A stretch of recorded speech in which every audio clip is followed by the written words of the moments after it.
You're listening to the Beans and Dice podcast, a podcast about how we game. Hey folks, welcome to the Beans and Dice podcast. I'm Carlos. I'm Rob. I'm Michael. And I'm William. I'm Hunter. And we're a podcast about How we game. Good game. Today's episode, we are catching up on what we've been playing and games that we've picked up, purchased, or otherwise have ordered and we're excited about. And next week, we'll add in some board game news and some additional topics. But we had our game day. A lot of games were played. So I think it's important for us to focus on keeping it timely, keeping it fresh. Let's talk about what we played. So that's going to be our first segment. And then we'll go into what we purchased. And I think I'll lead us off. I'll start off with our game day. Saturday, Beans and Dice. Second Saturday game day was this past Saturday. For July, yep. How many people do you have, Robert? It was 20 plus. I didn't keep count this time. I know our last biggest one was exactly 20, and I know it was more than 20. I counted 20 people at one point, and I know we had a few more roll in and out. So I'm going to guesstimate it was about 23, 24 people. So it was our biggest one yet. We've been doing these for, well, COVID kind of screwed things up, but we've been doing it for, about 2 years now, right? Yeah. Yeah. And we started doing them, and they started at my house, and 5, 6 of us would show up in game, and then it's kind of outgrew my place. Right, so we started reaching out. We've got a couple places we moved around, and we've done 1 or 2 at Armada. We've done a couple over at Your Turn. So we're kind of getting out there, trying out some different places, trying to see some different things and meet some new people. So, and that I did. I got to meet Amber and Kenneth Fly out there. They came out and played with us. I got to meet Diego and his wife Rachel for the first time. Yep. So that was cool. Ashley came by and played some Who Goes There with us. That we'll talk more about that game. But it was great because these are folks that I've seen in and on the boards, but I've never met in person. Yeah. So it's kind of weird when you start seeing the board grow with names of people you don't know in person.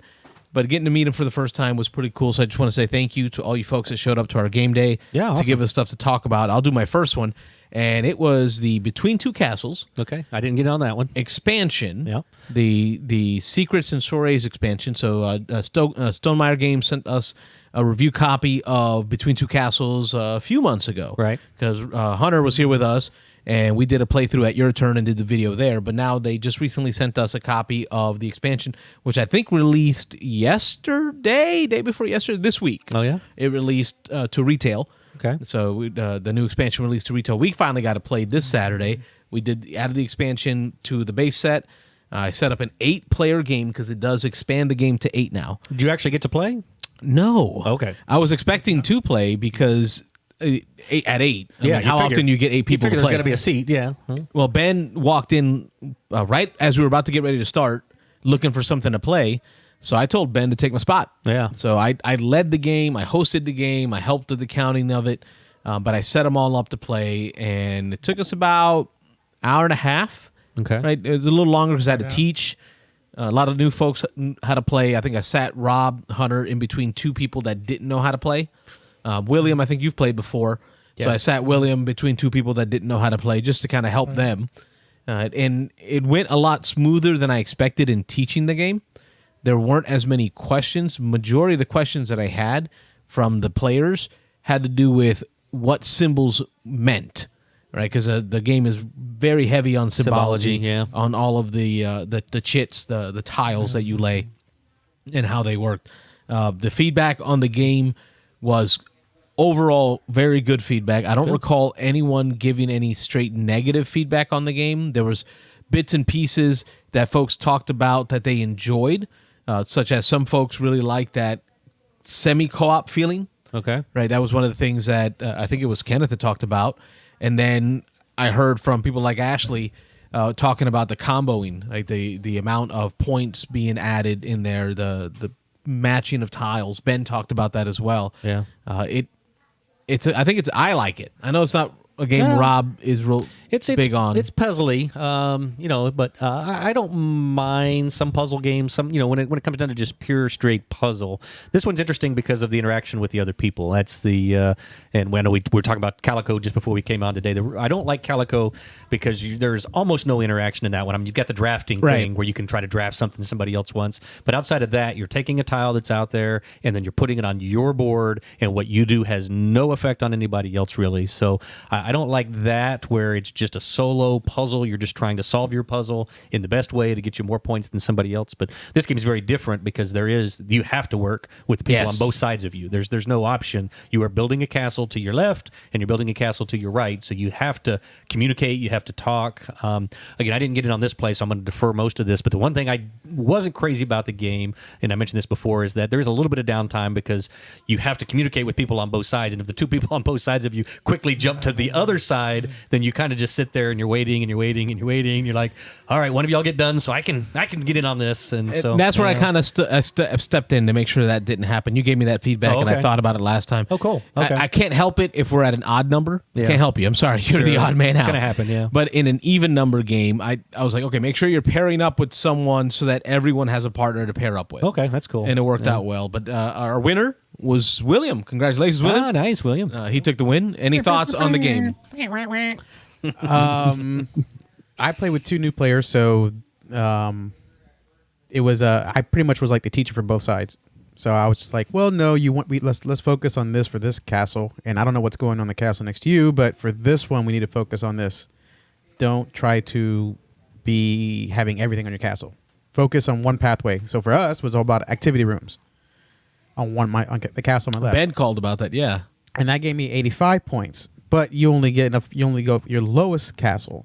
So That's the one you score, your lowest castle. The one on my right, I got all the room. We had 3. I focused on having the one that you score, I think 4 points for having all 6 tiles on there. I think it's the dining room is the one that gives you all the different types is going to score you extra points. So we got a whole bunch of those. And so we did all that, and then we ended up focusing on one icon for the assistants. So we focused on all that, and that's like, so long as I said, hey, we focus on this over here, great.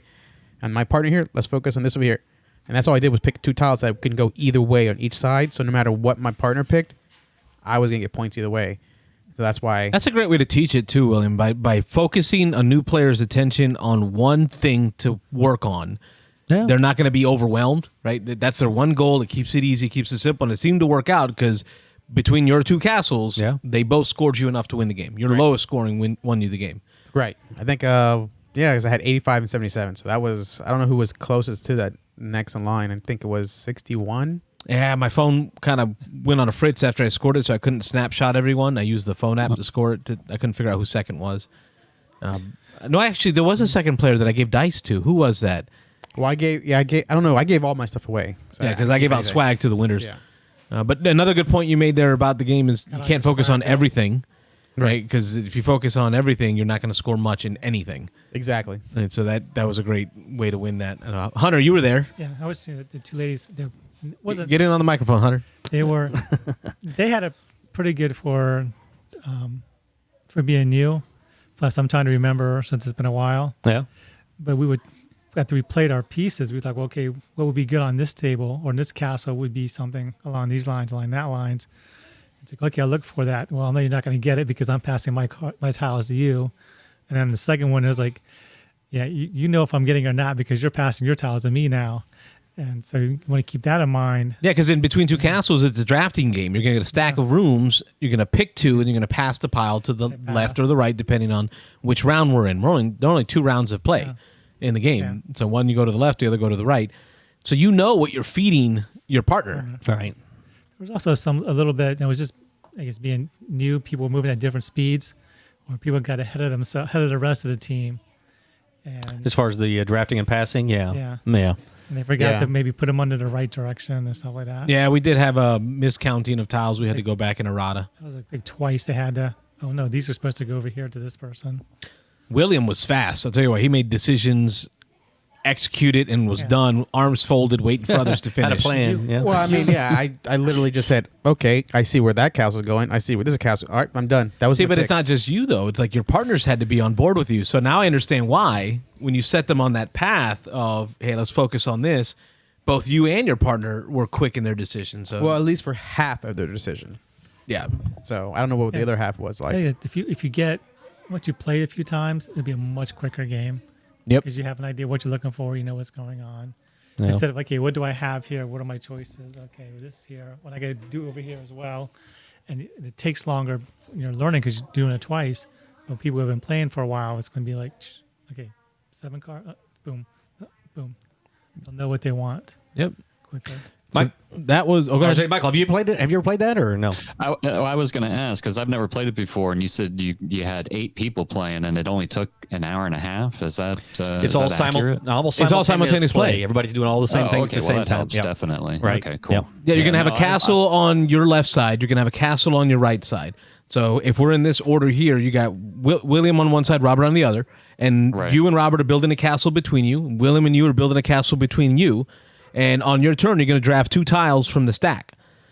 When we all draft, at that point, we reveal the 2 that we've selected. Now you have to decide which castle you're going to place one of those 2 tiles in. So you're going to put one tile in each castle, and that's where the conversations happen. So you and Rob got to talk about what tile that you pick goes best in your castle. You and William have to have that same. And this is why I call it semi-co-op. And I like calling it semi-co-op because although you, Michael, are working with both William and Robert to try to build that score up because your lowest scoring castle will be your score. Your lowest Right. between the 2 of you. Okay. Carlos sitting here next to Rob is like, hey, Rob, you really don't want to put that over there. Put that on our castle. sure. Right? Because, I want Rob to help me out with my Of castle course, and hurt yeah, you. yeah. So it creates these moments, these social A moments. little bit of negotiation, yeah. I like it. Yeah. Okay. That sounds like something I would enjoy. Stonemeyer I'd like to play Games, Between Two Castles of Mad Queen Ludwig and Secrets and Soirees expansion. Yeah, plus the scoring on the phone now makes it much quicker. Oh, yeah. Yeah, I Just use like my it, Apple phone. Yeah. Looks like it have errors on it too. Oh, you didn't use that old phone? No, I did not use my old phone. I used my Apple The phone. brick, yeah. And I can scan people's boards and it can recognize the rooms and then it'll tell you the scores, tally up the scores for you. Before it was a 5-7 minute Scoring phase. scoring exercise. That was part of the game, yeah. It felt like working Excel. I like it though. I like that phase. Yeah. Cool. The expansion, so the piece that brought us to play it was the expansion component. The expansion brought in these things called secret rooms, and it also brought in activity rooms. Activity rooms scored on all adjacent rooms around it, so that made it easier to get points, right? And then the secret room, whenever you placed it, the tile's going to have a little indicator saying orthogonally, left, right, up, or down. It's going to mimic that room, so it becomes that room you're touching. I think both of these expansions were great because it increased the speed in which you gain points, the ease of getting points. You didn't get jammed up.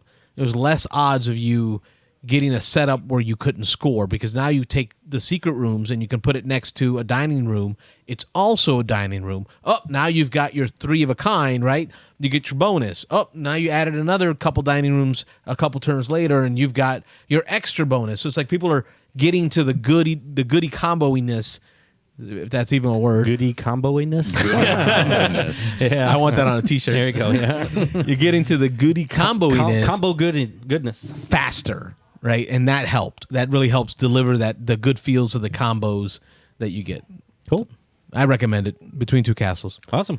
I think, Rob, you were going to talk about Viticulture you got to play. Yeah, I got another game of Viticulture. I think I mentioned on maybe our last podcast that I had taught Dan how to play, but we only got about a half a game in over at your turn the other day. He had never played Viticulture, and I'd played a couple of times. I'm not an expert or an old hat at that at all, and it had been a little while since I'd played, probably over a year, but Dan and I kind of stumbled through a game right before close, and we got about half the game in. And then we had talked about Dan wanted to play. It was just the 2 of us. He had mentioned as soon as we put it away, he's like, I want to play that again, but I want to play it with more people just because I want to see the tightness of the board and how it scales for more players. And so we did. We got a game in. It was a full game. I believe it plays 6. It was 6 players. We got a 6-player game in at game day, and we kicked off the game day at 11:30 with that, and it went well. With 6 players, it is a little long. It is a game that does require a little bit of thought and a little bit of there was a little bit of AP going around the board, and so I think we played it in about 2.5 hours. And a couple people, almost everybody was new. I think me and only one other person had played. I think at the end, everybody's consensus was they liked it and they really enjoyed playing it. I think Rachel it actually ended up winning. Oh, nice! And she kicked our butts actually at the end, kind of pulled away and put a hurting on us. But everybody mentioned that they liked it. Mohammed mentioned, though, he didn't know it was going to be that long. So he mentioned as we were in the last half hour, a couple times he threw out there, well, this is a long game. I was like, well, yeah. I said, I've never played it at more than 4, I don't think. So I would really recommend it at about 4. It's kind of a modern classic, I guess I'd call it now. I mean, it's a game. It was the one that put Jamie Stegmaier on the map. It was his first big design, at least, first big well-recognized game. And it's excellent as far as worker placement. It introduced some mechanics to worker placement that are fairly common in games now. The board is tight. In most places, only one person can go. But he invented the idea, as far as I know, of the what he calls the grande worker, which is a piece that's a little bit bigger than your normal pieces, and it can go somewhere where somebody else already is at. So it gives you kind of one override each round where you can put that guy down and do an action that's already been blocked by somebody else. So it's kind of a cool idea. The in-game scoring, you score as you go. So it's once the end of the round, once somebody's passed the 20-point threshold, you play out the rest of that round, and then whoever has the highest score at the end of that wins. But it was a good time. Like I say, I think everybody enjoyed it. Like I say, 2.5 hours was a little long for that game. So, but have any of y'all played Viticulture at all? Or I played it once. We played at Dice Tower. yeah, okay. Do the 3 of us play at Dice Tower? Yeah.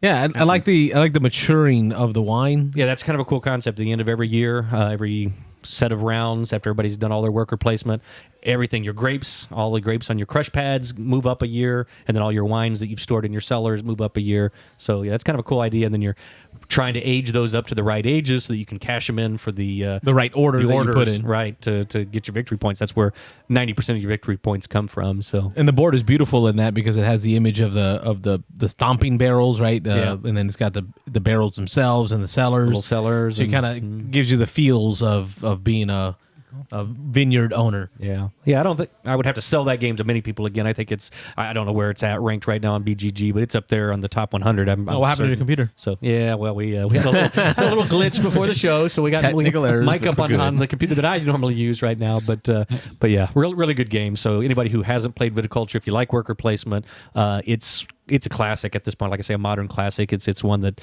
really, I think, did a lot for the worker placement genre and help advance that. So yeah, I would definitely recommend it.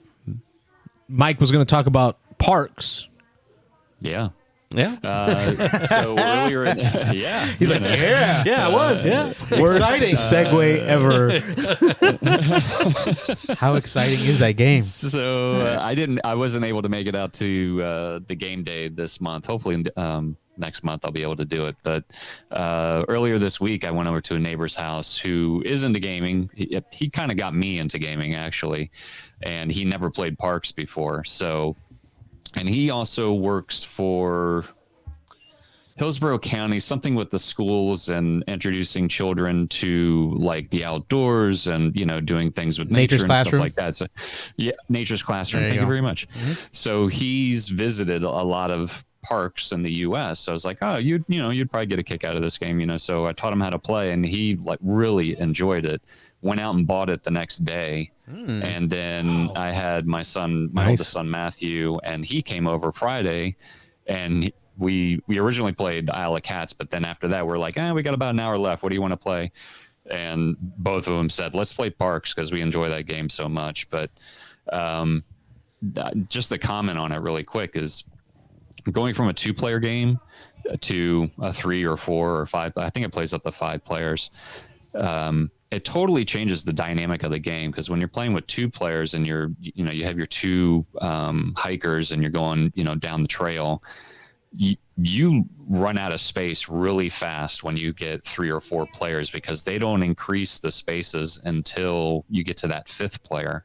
So there's a mechanic in it where you're not allowed to stop on the same space as the other hikers, but you have a campfire. So if you put out your campfire, you're allowed to stop on one of their spaces once per hiker. Once the hiker gets to the end, then kind of like a grande meeple, like Rob was talking about. Kind of like that, yeah. So there is a lot more strategy when you're dealing with a 3 or 4 player game than what you normally would in a 2-player game. But it was a good game. It was a lot of fun. I really enjoy that game. And like I said, my friend went out and bought it the next day. So cool. Well, I know played it just the once. I think you and Dan taught me over your term That's the one right. night, and we played it. It is a fun game. It's fairly quick. It's fairly light, but there is a surprising amount of strategy. What's the on it. main mechanism Yes. in it? Like, what are you trying to, not theme wise, but mechanically, what are you trying to do? It's player with the most points at the end of the game wins. You gain points by visiting parks, but there's only certain parts of the game where you're allowed to visit parks, and it's random. I mean, even though it's just like a straight line of a trail, you can skip over spaces and stuff, but it's randomly generated each game. So the map is randomly generated each game. Correct. And and it's resource collection. That's how you pay to visit the parks. It's like you're collecting, water and sun and Kind of like Trekking the World. I've never played that game, so I really don't know. Okay. Sounds like But it reminds me of Takanoko, the one Japanese one where you're going down the trail. You stop by shrines and stuff like that. it's gathering. It's kind of like that. I mean, I would say it's kind of like that. Where no, I'm sorry. maybe Is it not? Is it Takedo? I think it was. It's Takedo. one of- Takedo. Takedo. Yeah. Takedo. Yeah. I mean, there really isn't like set collection like with the pictures like you would with Takedo, but it is like this. But once you get to the end, because it's played in 4 rounds, so once you get to the end, then all your hikers go back to the trailhead, and then you add one more tile to Oh, okay. So the it is- hiking It trail. is different then. Yeah. Yeah. Oh, it so it's changes more everything. linear in map than it is worldwide mapping. I'm trying to get a visual correct. for it. So it is Yeah, more of a it's- linear it's just a trail. straight- It's like a straight line. Straight line in front of you, with- just moving down a track. Okay. Right. Yeah, for some reason I kept thinking like Trekking the World, which is a global map, and you're going to have multiple No. connections, like Ticket to Ride, right? You get to go different ways and avenues, not but this like is that. linear. Yeah, and then there's this whole mechanic, like if you're the first one to the end, you have like 3 different sections that you can choose Funnel to go to, to. Where, right, like you can take the first player marker if you're the first one in this section, and then you can reserve a park. And then like another one is you would get a sun, but then you can also buy equipment that helps you swap out resources for other resources, and I mean, there is a fair bit I've of seen this one at strategy to it, Target, and I've kind of walked by it a few times, just kind of walked past it, but it sounds like it sounds like a good introductory game for non-gamers.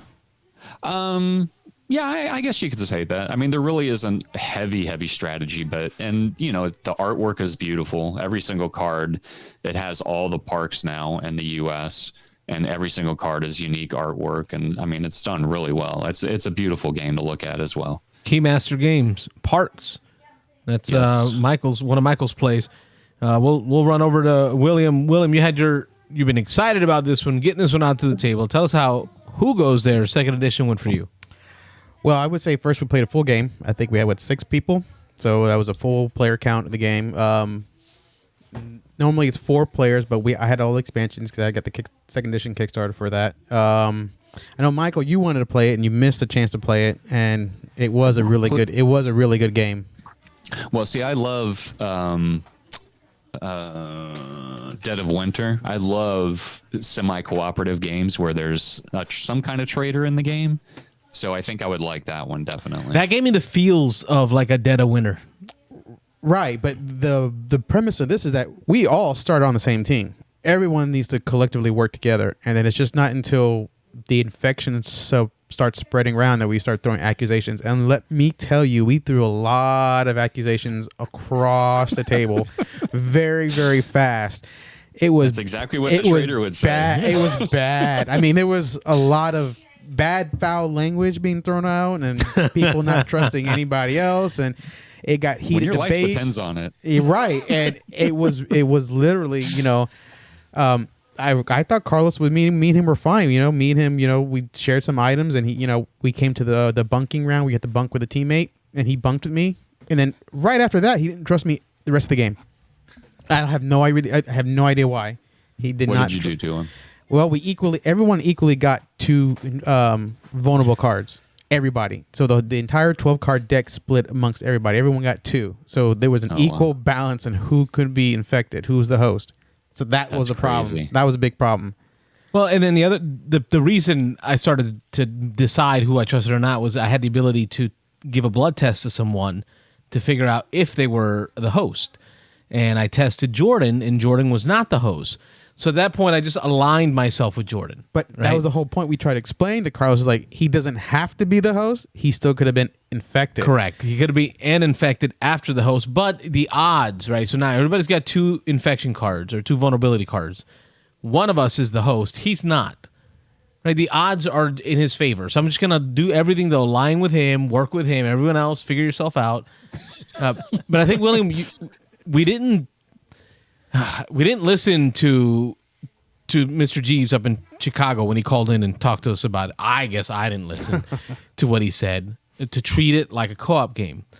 Folks, I'm going to tell you right now, if you ever play, ever play Who Goes There Second Edition, you have to treat it like a co-op game until you have a strong reason to distrust someone. And that's what got me to that. I didn't not like some evidence, not like a feeling. You need like a preponderance of evidence, dang near without a benefit, without a doubt evidence. Well, we don't play we all it. Collectively thought you were it because you went outside and you would get all these items for yourself, and you didn't trade with anybody. Well, that's because my engine was built to take items. But as the medic, I needed stuff to go outside to make myself a better medic. He didn't give me anything. So I was like, he's got to be it. He does not want to help me out. He doesn't want to help the medic out.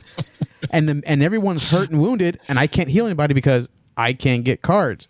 He can get like 4 cards a turn. Not me. So I said, you know what? I'm not healing him. He's it. It's got this MacGyver thing going where you're looking for cards in these piles, either inside or outside, and then you're combining them to craft different items that give you bonuses. So my goal became just get to the top of the tech tree. Right, like I want to craft this knife into a hatchet, into an axe, into a chainsaw. I kept crafting my stuff up, and I built a really good engine. I ended up with only a flare gun, the entire game. But let me be very specific, folks. If you're playing this game, even if you don't really trust someone, you have to work together. Because there's the mechanic at the end of the game with the helicopter takeoff. The helicopter takeoff is going to require so many points that you have for helicopter points to be able to take off. We lost the game just because we didn't trust each other throughout the game.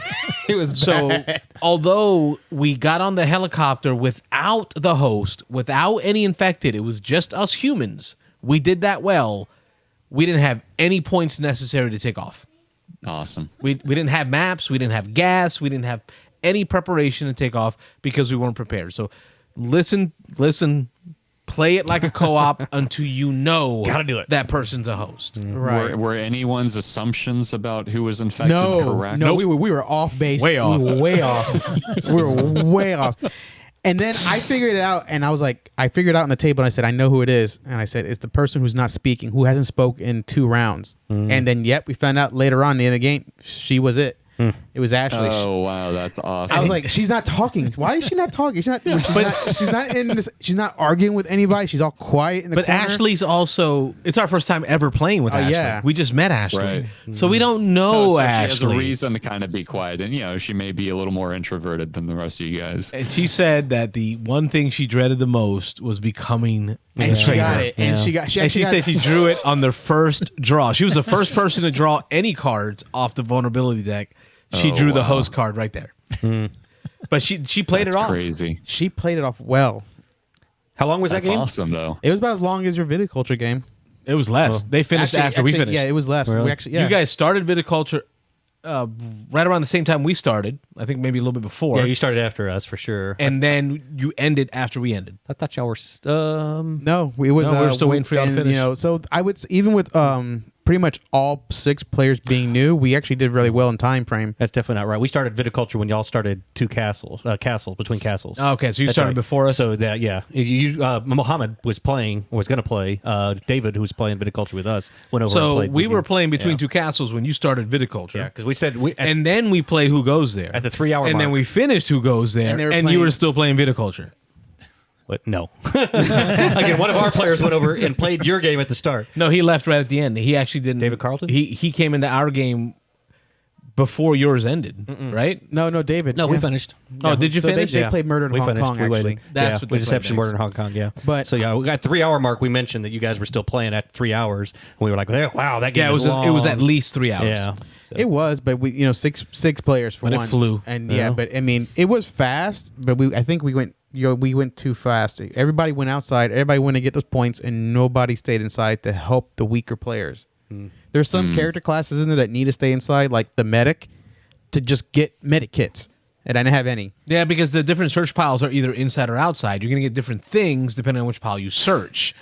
When you're outside, you take stamina damage because of the bitter cold. Sometimes the door will break down, right? And the door will open, and everybody Right. takes cold damage. And you kept doing that. He went outside. He's like, "Oh, the door." He's like, "Oh, the door's broken. I don't care. I'm like, "Dude, repair the door." No, I'm gonna look for more cards. Cards. He got like 8 strikes on the door, and I was like, "You're never gonna repair it." Like, no, I don't want to repair Listen, it. I was like 1 card away from turning my knife into a hatchet. The hatchet gives you +1 to Right. repair. I began repairing once I created my hatchet. After the door And blew here open. he is preaching to play like a co-op game, and he Yeah, didn't he did not, and that during was the this whole. game. That was I literally stopped helping him after that. I didn't care if he was the I don't host or blame not you. the host. I was like, I'm not helping him. I helped David. Yeah, David, and if David wasn't he was not infected, he could have been infected. Ashley had the I thought he was him. Ashley had the opportunity, and she chose not to do it at that time. I think what the issue with the infected, Ashley did not begin infecting people till the very end, and it was very obvious. Right, that's when she really revealed herself as. I think you have to subtly do that early. She got a moral victory though, She did. She stopped us from getting because she was infected. She just stood outside, and she protected. She blocked She the, blocked the deck of cards because nobody wanted to go out there with her. And that was it. So we couldn't get any helicopter bonus points because she just stood out there. Oh, And I was like, that's awesome. And the worst part about that is she ended up with a flamethrower. Yes, that's what it was. She was chucking like geez. 5 dice on an attack, so nobody wanted to go near her. That's hilarious. She figured, I'll just sit here next to the pile of the goodies. You can't get fuel, you can't find maps, you can't get off this island. I'm stuck. You're stuck with me. It was bad. And she did it. Amazing. Cool. That was Who Goes There. Hunter, you got to experience some Ares expedition, right? Yes, that was. So I never even heard of it. We're starting to play it. Yeah, the new Never heard of it. Terraforming Mars. Yeah. So we started playing. We played the Terraforming Mars for a little bit. We had to stop. So this is like the same thing. It's got the same little cubes and all this other stuff. So I was like, all right, I'll just figure it out as I go along. I got a card that would be really good at the end of the game. Oh. So I hang on to it. And all of a sudden we flipped all the ocean cards, Oh yeah. and then I could play it. So it wasn't really as good then. And all of a sudden people were like, it's supposed to be like 30 minutes, 40 minutes. And like, you guys are playing too long. Yeah, they were 2 supposed to. I think the hours printed on the box is 45 minutes. It took us about 2 hours. and Yeah. we still weren't done with it. Yeah. So We're building up our engines. Carlos's- I love trying to go. your comment you made that day. Yeah. That day. He goes, look at that table. The top 3 AP players playing this game only takes an hour, and it's like 3 hours later. And there was another table next to us that was playing the same game, and they were all new to it, and they were done in the third of the time. yeah, I think it was the first time all of us had played except for Nick. Nick Oben. Yeah. It was one of the copies was his, and the other copy was yours, Carlos. Is Yeah, that the the other one we copy played? was Okay, mine. yeah. So Nick brought out his copy. It was Nick Oben, Rob, and Hunter Yep. played in one table. Yep. So, Michael, the APness of that is strong. Yeah. Well, I don't know Hunter personally, but I know the other two. Yeah, I well. can see the AP going on there. And then the other Yeah. table was, I think it was Raph, Raph. Diego, and Rachel. That's it. Yep. Diego's wife, Rachel. And they got done with it like that. And it was Yeah. good. They were They done about liked 45 it. minutes. Yeah. And then your feedback on it was expected because of how long it took. What do you Yeah. guys think? It was pretty good, but I think we were trying to build up our resource. Like I think Rob said, we're all trying to build the resource part of it to get more and more and more, and then we come in. Yeah. Next thing you know, you're at 2 hours. We were playing a little more like classic Terraforming Mars. We weren't kind of pushing the end. So we were playing a lot of cards. There's action cards that you can play that just give you, in Terraforming Mars, you tap them or whatever as you go. They work a little bit differently in this, but there's a lot of those that when you do things like the production step, they give you extra production. So we spent a lot of time kind of building our engine, and we had a ton of cards out in our display in front of us until we realized it was like, hold on, we're over an hour into this game, and we haven't hardly moved any of the tracks. And so then we was like, all right, let's start moving this thing. So then we started We pushing it. started by that time. All the ocean tiles were turned turned over. And Yeah, the ocean tiles went quick, so it's the three elements. There's 8 ocean tiles. You have to flip those ocean tiles, and so unlike regular terraforming Mars, as you put the oceans out, you have spots on the board, and you choose where you put them, and then where you put them, you kind of choose your reward. In this, they're all random. They're face down, and when you build an ocean or when you make an ocean, whatever. You just pick one of the tiles at random and flip it over, and then there's some kind of bonus on it. So when you flip it, you get something, a resource or a card or whatever. But you've got that track, you've got and just like regular terraforming Mars, you've got the oxygen track, and then you've got the temperature track, the heat track. And so again, we did the oceans probably in the first 15 minutes. And you have to finish the tracks to end the game. To end the game, yep. So it just goes on until all three are maxed out, and then you play the final round, and then you're done. So actually, I'm sorry. In this game, it ends immediately, so it is a little different than the classic terraforming Mars. But we played, like I say, we had hardly. I think we were an hour in, and we'd only bumped. I think it was the temperature track, maybe like one bump, and so it had like 18 more bumps to go to get it to the end. Good gravy. So, I mean, it was. We were all laughing at you guys. Yeah, Even Raph, I was like, "What's going on?" Yeah, we were learning, and especially Rob Hunter, he hadn't ever played terraforming Mars before, so he didn't understand a lot of the symbology and About stuff. half a game of terraforming Mars, right? Yeah, he got That half day? a game in. So yeah, and so Yes, me I and did. Nick Cubes Oben were. were a lot more familiar with the cards. The cards are really similar to the Oh cards. god, they're in like Terraforming like a Mars. So, port. yeah, they directly ported them straight out of Right. Terraforming Mars into this game. new art, which is a lot of people are saying is a big upgrade. I think it's an upgrade. I don't know how big an upgrade it is, but it's better art than the clip art in the original. But again, there's a lot of the cards that as soon as you start reading it, you're like, oh, this is that card from Terraforming Mars. So me and Nick Oben knew quite a bit about it. But yeah, it was Have fun. you had a chance to play this one, Michael? I have not. No. Okay, No. I played solo, so I did get to play it solo at the hospital while the baby was there. So I'm in the room holding the baby, and I guess I had a very different experience, Robert. Yeah. Because when you play the solo game gives you 25 turns, Right. So you gotta push it. to complete all 3 terraforming tracks. Yeah. Got to flip all the oceans. Got to push the oxygen to the top. Got to push the temperature to the top. So you fell for the trap of the engine building joy that the game Yeah. gives you. Oh yeah, absolutely. Right. When you play solo, you realize, wow, I need to really distill everything I do You got to go. towards terraforming this planet. So you're Yeah. like looking at cards for what does this give me? Ooh, more mega credits? Nope, don't need that. What does that do? Pushes oxygen, buying that one. You know, these are the projects I'm going to focus on, the patents I'm going to focus Sure, on yeah. that actually move the terraforming marker. Yeah. Because I could have a ton of points, which I did in one of the games I played solo, had a ton of points in cards. But if you don't do it in 25 turns, If you don't get all 3 tracks up in 25 turns, it don't matter. it don't matter. You lost. It's a Yeah. loss. Yeah, that would be a lot different. Yeah. So I think once you play that, or maybe change how you play, you're going to get a different feel for the game. Sure. Because it is not Terraforming Mars. I need people to understand that this is. Yeah. If you go into this thinking, "Ooh, I'm playing Terraforming Mars light," you're going to be disappointed. A lot of people are comparing it to the Galaxy game, Race for the Galaxy. That and I know Z Garcia on the Dice Tower. Again, I'm hearing 9 out of 10 people love this game. 8 out of 10 people are saying it's replacing regular full Terraforming Mars. 'Cause maybe they didn't like TFM So, that much anyway. Maybe because of the length and things. But I know Z Garcia was more my way, and he said he felt that the Race for the Galaxy did this first. They did it. He thinks a little better, and he doesn't think he'd ever buy this game or own this game or keep it in his collection just because if he wants that experience, he'll play Race for the Galaxy. I have never played Race for the Galaxy. I have. So I want to try that. Yeah. Yeah, I know you have. So I was going to kind of. I'm putting my hand up because I want to talk next. Oh no! Okay, I was saying either one of you. I know y'all have had that experience, so I want to hear what do you think about the differences? See, or- here's the deal, right? You can say, "Oh, Race for the Galaxy did it better." yeah, Yes. Race for the Galaxy did it first. Yes. Sure, yeah. Right? But I played a ton of X-Wing, and guess what? Wings of War did it better. Wings of War did it first. You know what the difference was? well, Wings of War wasn't as widely played or Star competitive, Wars. Right. yeah. You know what the difference was? What's that? Star Wars. The theme, Oh, the IP. sure. Right? Playing Race for the Galaxy generic space game. Space, yeah. Right? Whatevs. Oh, it was a good game.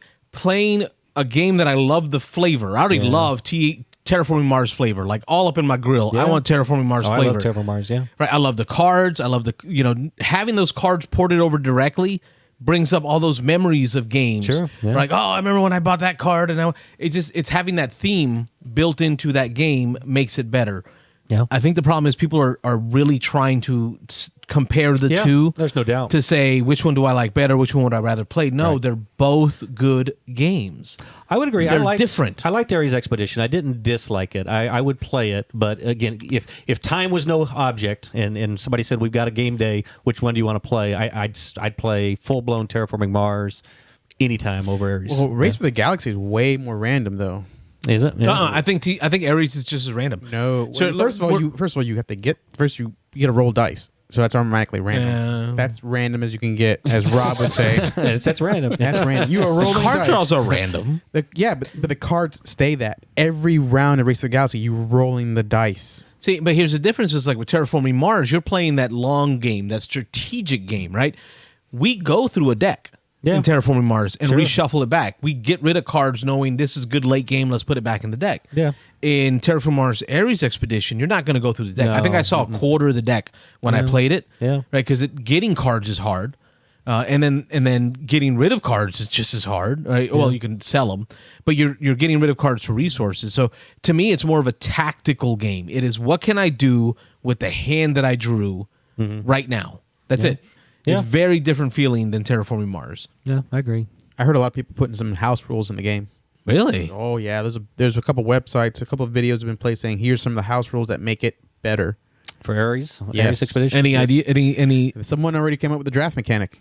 Oh, somebody's drafting it. Really? That would Yeah. make it fun. Someone's already said I the one would thing like that. the one thing they said that is missing that makes Terraform Mars is drafting. Yeah. Why did they take this out? Because they wanted the drafting makes the game longer. Well, It no, but does. drafting I think is one of Probably. the hardest things to introduce to new player. gamers Sure, yeah. because Or it how to is- do it right. I mean, the concept of drafting isn't that difficult, but how to think ahead, build that engine, take the right cards to work with other cards is the difficult. Yeah, Yeah, certainly. But I'd be curious to see I- that. I wanna see 'cause that. I do like the drafting part, but there's certain parts of this game that when we were thinking, oh, we could add that draft. No, we can't because that would break that. That would break that. these are these are people Yeah. who got probably way more time than we do. I mean, they Yeah. sit there. I'd be willing to try it. I'd be curious to see. Yeah. Because I gotta say it's like a portable Terraforming Mars. Yeah. I played it on an end table Oh, while yeah. holding a 1-day-old infant. Yeah. Okay, it is a portable version of Terraforming Mars. One-handed So, Terraforming Mars. Yeah. If Rob is right, if time and space is unlimited, I will pick regular Terraforming Mars. Yeah. But time and space is not always unlimited. Yeah. So that was Ares Expedition, Stronghold Games. Great conversation. That was a fun one. Yeah. I really did enjoy that game. So I'll be quick. Zombicide 2nd Edition was a game that we played at the game day. I think played. Hunter stood around. Rob stood around. Yep. I think Dan sat and watched, and Raph and How much we had? Was it six? yeah, we had a full Yeah, 6. full We had a six. full yeah. 6. Now was that your first time playing the 2nd edition one? Yes. Yes, for First time, I think All right. for all Yeah, of I'm us. interested to hear what you think. Yeah, I don't think anybody at the table had played before. David Carlton had played a bunch of the original, but he said he had never played the 2nd edition. So I owned the 1st edition, and it got to the table a few times early on when it first came out. God, that was almost like 10 years ago. yeah, it's got to be a long time. It was a while ago. But I found it too fiddly for my family. You know, we at that time I didn't have a huge game group, so it was mostly family. It was just too fiddly for them. So then I put it away and never played it again. And then when Robert and I picked up on Zombicide, what is that? William, help me out here. Night of the Living Dead. Night of the Living Dead. There you That's go. the one. Once I picked that up, and we're kind of going to video series, I'll be posting the second one here shortly, the second scenario that we did. I fell in love with it again. But what I didn't realize is that Zombicide Night of the Living Dead is an even more simplified version It of is. 2nd edition. It is. So when I From what I picked up hear, 2nd yeah. edition and the rule book was thick, I was like, what? I had hoped that 2nd edition would have gotten rid of noise, really made it easier, but it didn't. It kept a lot of those things that Zombicide I First heard Edition they had. streamlined it though. They They did. still streamlined it from the first one, right? They did. I was just hoping for like super streamlined. Like, Yeah. if you play Night of the Living Dead versus Zombicide 2nd Edition, you'll see that Night of the Living Dead version is even way more streamlined than the other versions. yeah, It still went pretty quick though. It did. yeah, Once you figured out the mechanics of it doing. yeah. Well, Yeah, that it's not took a hard game to play. I maybe mean, 2 it's- hours or less. Yeah, I think for 6 Yeah. of us. It Yeah, was definitely less than 2 hours, Yeah. and it gave me all the fun feels of zombie smashing. There was a lot of arguing and discussion on who's going to go where. Don't open that door. got a little Don't heated. open that door. Little Is it heated like at one zombies point. going to come out? Let me guess. He opened the door that would give him more goodies.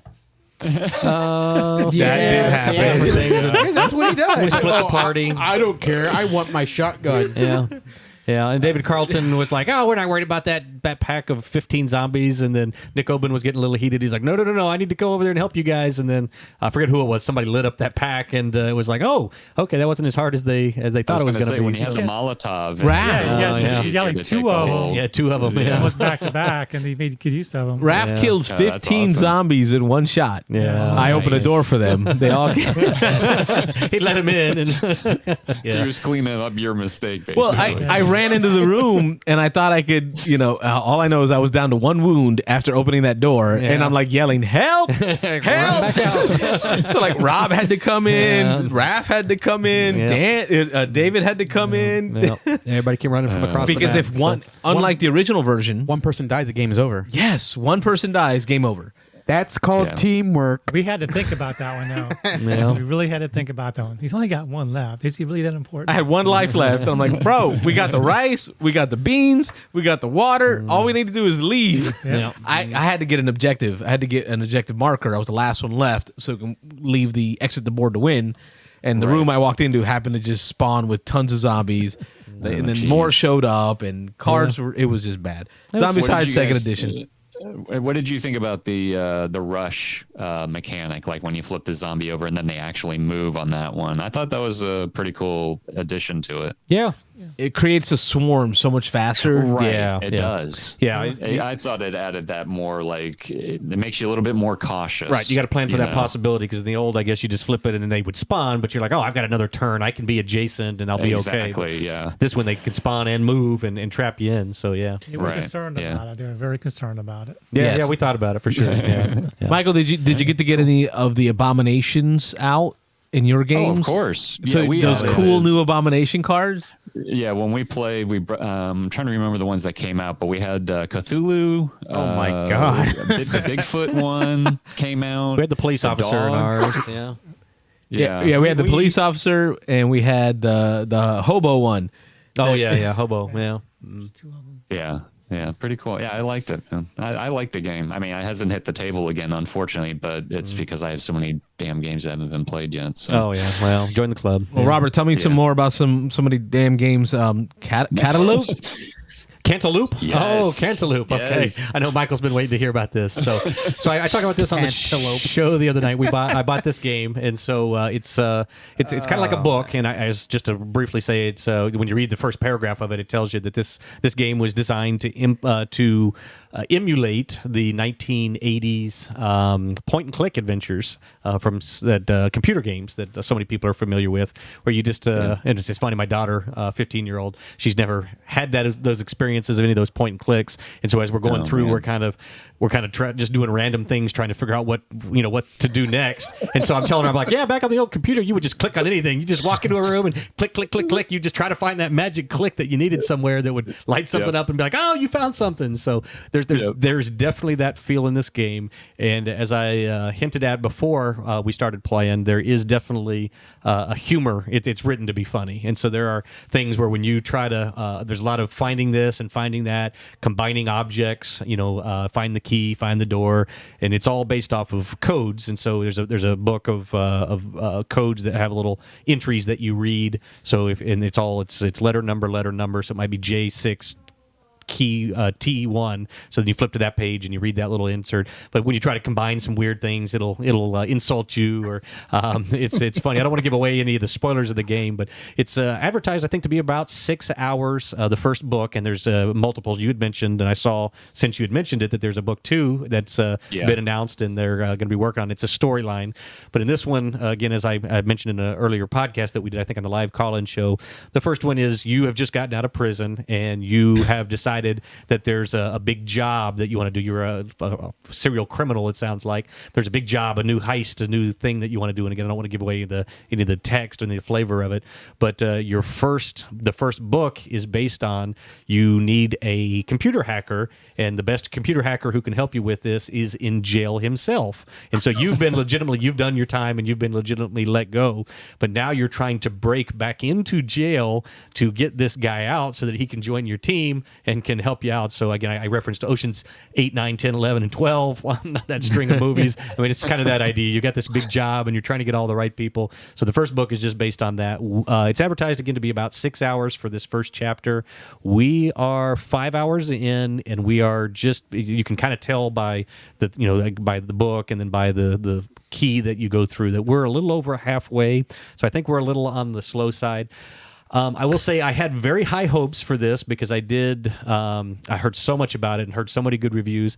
It hasn't been quite to the level I had hoped. There are a lot of dad jokes and there's a lot of, oh, yeah. But there were some times that me and my daughter, really the 15-year-old, we looked at each other and we actually laughed, out loud. So there are some funny moments in this thing that it's like, oh, my, they just said that. They just went there. So there are some pretty funny moments. I would definitely recommend it. I know you had said that you wanted to play it and borrow it. It is fully resettable. There's only one page that you kind of check things off on. There's a grid of boxes. And the way the game finds out where you are, there's hints in the back. So if you get stuck on something at any point during the game, you can go to hint number 1, hint number 2, and then the solution. Gotcha. So it will tell you, and the game doesn't grade you, so you don't keep track of how many hints you took or whatever. It's really just going through the experience and having fun with the game. So it's an activity? It's really an activity. As far as I know, I don't think there's any score or anything at the end. But we got really hung up on, or I in particular, I don't know, my daughter, I'd have to ask her separately, but I really, really, really was not trying to use any of the hints. And there were points where we sat and we would just kind of look at each other for 3, 4, 5 minutes and be like, I don't know what to do. And so the first time we were probably about 2.5 hours in that we just got stuck at a point, and I was like, all right, let's cheat. And she's like, we're not cheating. I was like, all right, we're not cheating, but let's go look at a hint. And we freed that up more, and it's added actually to our enjoyment of it. I think now that we aren't so reluctant to find those, because we don't get to those points where we just sit and look at each other like, crap, I have no idea what to do, and we start just flipping. But that's through pages built into the rules, right? Like that's part of the game, right? It that, is. And again, I guess we didn't realize starting out that is. We really shouldn't be so reluctant to look, because we need to move the game along. We're already at 5.5 hours, and we're only about halfway through, and it's supposed to be a 6-hour game, and so I think that's keep it enjoyable. Exactly. So I think going forward, we're going to be a lot more freer with that. If we get stuck on something, hey, we'll look at clue number 1. We'll look at clue number 2. Good. We'll look at the solution. Good, Robert. That's good. Really freed up. You're maturing. Yeah, I know. Yeah, I'm evolving as a gamer. So, but no, it's been fun. I would definitely recommend. I know Dan said he wanted to borrow it and play it, and so it is completely resettable. We photocopied the one page that you have to check stuff off on. Photocopy. Yeah. So on a Xerox? like on a Xerox machine. Yeah, like so a photocopy. But I was just going to say that the way the game keeps track of where you're at is as you play through it, it tells Rob you being thematic on this grid to check off. Yeah, it's letters and numbers, and you just check off, like it says, you read something and it'll say check off A6, and so you just check off A6. Well, if you get stuck at some point, when you go to the back of the book, it tells you follow these to the last point where you were at. So you go down, F7, D9, and then 6C, and we're like, oh, well, we haven't revealed 6C yet, so it'll tell you to go to page 118 and read this hint, and so you go there, and so it's kind of the way the game keeps track of you and monitors how far you've made it through the story to send you to the right hints. So it's really a cool way of doing it. But yeah, it's fun. But I would recommend that again when we reset it, if you want to borrow it, I'm certainly anybody here who wants to play it, I'll hand it off. But it's don't be reluctant to use those hints. It did like I said, the game doesn't score. I'm used to the Unlock series of games. Those. And those you are on a timer, and you are it's on an app, and the app keeps track of every time you ask for a hint, and it downscores you at the end for every time you take a hint. And so I think that's why I in those games conditioned me to do everything I could before I took a hint. But this one, I think, is more just about enjoying the game, enjoying the experience. Yeah, you're competitive. Yeah, I want to make everything a competitive game. Competitive nature, your inability to fail comes from unlock games. Yeah, there you go. That's what it is. That's exactly where I it just started. realized he just AP'd a story game. Yeah, I did. Oh my god! There seems to be a recurring thing about taking too long. Yeah. Every 5 game. hours in. Where's that medal? He should get that one. Yep. The bloop. Anyway, unlocked. Michael, you talked about on the list. You put Isle of Cats. Yes. I'm undefeated in Isle of Cats. What 1-0? Tell me about your last game. Yeah, you're 1-0, right? You're undefeated. You're pulling a Dan on that Yeah, one. exactly. 100%. Yeah. So the evening that my son and my neighbor came over, we played Isle of Cats first, and that was the first time that my neighbor had played it. It was Matthew's second time that he played. The first time that he played it, he was just like, this could possibly, I mean, granted, he hasn't played a ton of games like we have, but he was like, I think this is my favorite game right now. Like, give the listeners a rundown of what you're doing, how you play it, what it is. Right. So Isle of Cats it's very thematic. There's this, I forget the name of the towns and everything, but there's this island of cats that this one person, Vesh, I think is the bad guy's name. He's on a boat heading to this island to basically destroy the island. And it's your job to go to the Isle of Cats and rescue them. And it's a polyomino game, as well as there's card drafting, polyomino, and one other mechanic. But anyway, you're trying to save the cats on the island and fit them on your boat, which is like a grid layout. So you have to, every time that you place a cat, they have to orthogonally touch each other. And there's 5 different colors of cats. And again, it's a polyomino game, so you can flip the cats around and do this and that, and it's a point salad at the end of the game where there's rats on the boat. The cats are taking care of the rats, and if you have rats showing, it's minus points, and you're trying to fill up as many rooms as possible. And if you don't, there's negative points for that. But there are what they call cat families, where you're trying to keep the same colored cats together. And then there's wild cats called Oshax cats that are like the real pretty ones, right? Yeah, special cards that you get at the end, where if you play it, there's only a limit of 6 of those, and for the entire game. And they're all very unique shapes, so they could help fill in a lot of spaces on the boat.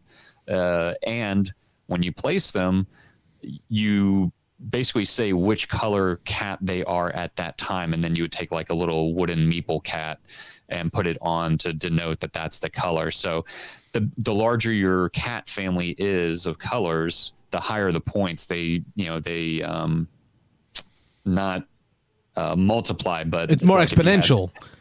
It's more exponential. Thank you. But you're trying to keep the colors in groups, because if you split off the same color into a different group, that's a whole other family. Right. Exactly. It's a whole nother family. But there are what they call lesson cards, which are basically like end of game objectives. So you have private lessons, which are face down only for you. And then they have public lessons, which when you play them, they go face up in the middle of the table for everybody to score off of at the end.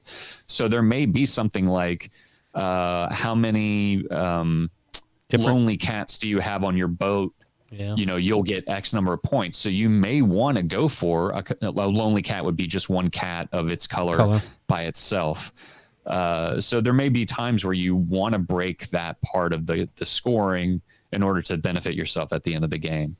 But Matthew was on fire last night or Friday night. It was amazing because he normally doesn't win games. And our neighbor, who is very, very competitive, like he hates to lose games. So he'll do everything in his power to win. And he lost both times. So it was a good game for Matthew. And again, at the end of the game, our neighbor said, he's like, I really like this game. Like, if I could buy it, I probably would. And again, Matthew just reiterated that it still stands as his favorite game right now. Cool. So, I love that polyomino tile laying games. It was a good game. Those are games I really like. Yeah, it was fun. Yeah. I've just played it the one time we played it. Was it Escape Winner? And, Escape Winner. Yeah, that was. I played it while playing a Blood Bowl game behind me. Yep. So I was like dual purpose. That's true. I'm playing a Blood Bowl game behind me while playing Isle of Cats and still won the game. I like the baskets, because you have to kind of upgrade these baskets. You're doing things to upgrade. You're getting fish and using them in different ways. You're managing like those resources. Yeah, like the half basket or the full basket or whatever, isn't it? Yeah. Right, which are on cards, and then they have like permanent baskets where you can so you can only capture a cat if you have a basket. And available. You're luring the cats, right, and you're luring cats with fish. So cats and baskets, I like that. Yeah. Right, yeah. Stuff them in there. So you're either paying 3 fish for cats on one side of the island or 5 fish for cats on the other side of the island. They're randomly drawn out of a bag. Right. But yeah, you cannot capture a cat without a basket. So it's this whole planning, like, well, I have a ton of fish, but sometimes it costs more fish to get the basket. So it's this balancing act that you have to do the entire game. Yeah. All those little decisions that go into your final score is what really made this game shine for me. Yeah, it was a lot of scoring variables in there. Yep, I remember that.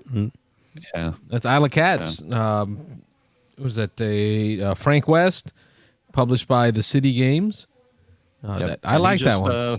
Their last Kickstarter for the expansions just ended, so I think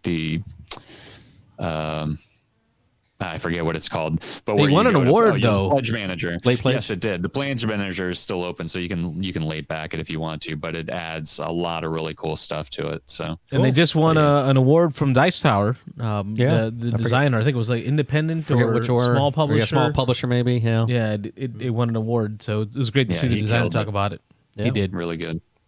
Isle of Cats. William, you got to play some Fantasy Realms on game day.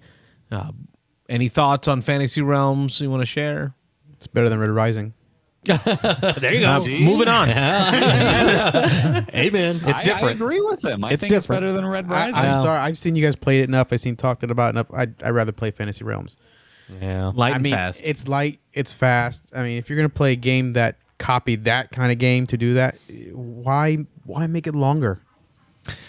Well, here's the thing. I don't mind the extra mechanics that they added. Yeah. And again, I don't know how you could possibly get around this issue that I have with the game is if you haven't played it a few times at least, everybody is picking up all the cards in every column and reading what the bonuses are. And I mean, I like the mechanics. I just don't know how you could possibly get around that part of the game where you could just look down and see what all the powers are. So you would have that whole issue every time there's a new player. Yes. It's going to slow the game down. It's dang near a lifestyle game, right? It's one of those like games where you play with the group of people that play it. We've talked about that. If you play it a bunch of times and you memorize a quarter of the cards, then the game is going to go so much faster. If you can look at a card and say, "Oh yeah, I know what that one does," but or I know who he combos with, right? Yeah, right? Like exactly. I know who they want to be with. So then you start meting the game. Yes, and I love that. I love when I can get into that part. Yeah, you got to play it a lot. Seems to be that way with a lot of the games. So like even between castles, you're trying to figure out as you go along, you're learning it, and once you kind of get that, it goes way quicker. Yeah, for sure. Right.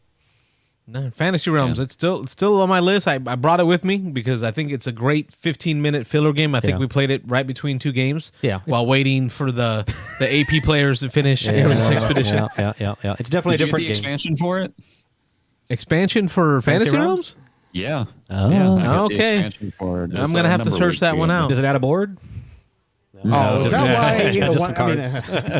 It adds like a new class and a few extra cards for like the rest of the other classes. And then there's like a whole nother mechanic or module for it that adds something like for the entire game. So it kind of like changes up the game as you play. Oh, okay. I'm going to have to explore that. Does the app score it, though? Because the app scoring is big for me. I think I saw it did not. I don't know if the app scores for the expansion. It does not. But I remember seeing that. For the base game, it's great, man. No, the app for the base game is awesome. Yeah, absolutely. Like I think some user created an app for Red Rising, so they made it easier to score that one as well. Right. No, that helps, yeah. App scoring on Fantasy Realms is key. Yeah, that's big. That'd be good. Why aren't these board game people hiring these people for that? It's like, hey, part of the game, Well, WizKids, that's their app, though. Yeah, I think it is WizKids' app. Okay. That is their app, yeah. I don't know. I mean, I can imagine there's the cost of maintaining an app, right? Things will get upgraded, phones will change, the operating software changes, so you got to pay someone to update it later, and is it worth doing it?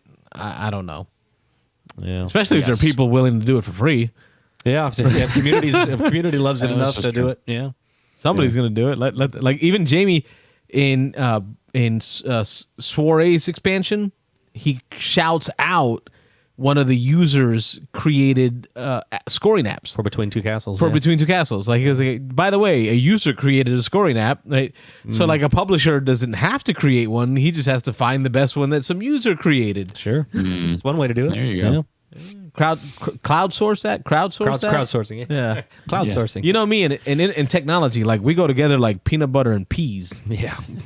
Yummy. Yeah, you saw it. That's why we delayed the start of the recording. I'm here. still working on and this why stupid Robert thing. doesn't have a computer. Peanut butter peas. He's still working on it. Yeah. Are you still fixing my IT guy here? Still rebooting. Yeah. No, it's a little faster now. Now, Hunter, you don't have any other games listed in here. We had you for Ares Expedition, but any other games you wanted to shout out about that you played? That's how we played that Saturday. Okay. Yeah, we just talked about we played the Whiz Kid. I didn't recognize the name until he says Whiz Kid. Like, yeah, we did use the app to do the scoring. Oh, that's right. Fantasy Realms. You were in on that. And it was I couldn't get buy the game, but you can get the expansion on. It was available, but the game itself. Oh, wasn't really? Yeah. Available. And it's like a $15, $20 game. It's not a very expensive game. It's a small deck. Yeah, just the I the think- printing and the getting it back out there. Yeah. There was a couple of people that were there to play the Unmatched. Yes. It's a Yeah, good Zeno, game. Zeno. and his son. They Because love it's- that game. It's a quick game. The board's very limited to what you can do and move around, but it's a quicker game than 2 hours here. Which I 4 think hours that's what we're gonna have to do. Probably put some kind of war game out there for a crowd. Change up the flavor a little bit. Yeah. I know we got to encourage. I know you. Well, for mentioned- the next game day, I think we do need to encourage some of that. Yeah, I know you were talking to Zeno the other day. I overheard you telling him, I was like, hey, you need to pick a game that you really want to play because he's got a very specific type of game that he likes to play, and he needs to get on there and get some people interested ahead of time. All right, so we'll do that as a public service announcement right now, folks. Yeah. If you want to play a game at the big game days, the monthly game days, Yeah. start right now, this weekend, Robert and I will post up the next Saturday game day. This is the time for you to begin right now. Yep. Calling out for who to be on that list to play your game. If you got something you want to play, or just What time are you going to play put it? the game out there, What's yeah. the name of the Right. game? And then list how many spots are available and start putting in people's names. Yeah. Well, That's the only way to get it So I done. think Zeno said he wants to play Accents Ally. So if you're going to do that, Yeah. make sure you can commit. Right. You don't want to get because that game's not short. It's a long game. And that's why you can't show up to the game day And then ask who wants to and play. expect that someone or anyone would be willing to just jump into a game like that. That has to be planned. Yeah. There are people that want to play it, and I bet there are people that will show up Just to play it. only Yeah. because that game is being played. Sure. Yeah. So let's Right. put it out there now. Okay. Another game that I played was also an acquisition. So it's going to be off my acquisition list because Yeah, I played right. it within the first week of buying it. Shocking. Double play. What? Yeah, Legends of Andor Family. Oh, yeah. Yeah, you've been talking about that one. The family edition, Board Game Gumbo, put out a video and a talk about it. It got me thinking about it again because before you couldn't find it stateside. Yeah. And there it was on Amazon, ready to go. So I was in the hospital. I scooped it up real quick. It's a Cosmos game. By the time I got home with the new baby, the game was there. Just scooped it up. I had nothing better to do. Play some Ares Expedition and buy some board games. But it's a light, cheap game. It's a one-handed game because you got the baby in one hand. Yeah, this one not so much. But I bought it because of my 10-year-old. So my 10-year-old and my niece were over. She's 9. The three of us played it together. It's a family weight game. Folks, it's a family weight game. Let me say that again. Yeah, I know I'm a little ticked off. I'm a little ticked off. People that complain it's too easy, but it's directed at families. Right, like there was a review on BTG for it that gave it like a 3 or a 4, saying this game is too easy. It seems like it's made for just families. Well, no, duh. It's in the title. Yeah. I mean, Yeah. Like, what the? Come on, bro. Like it says family in the title. Like, what are you expecting? I can't judge a game like that. If a game says family and it's easy, it did its job.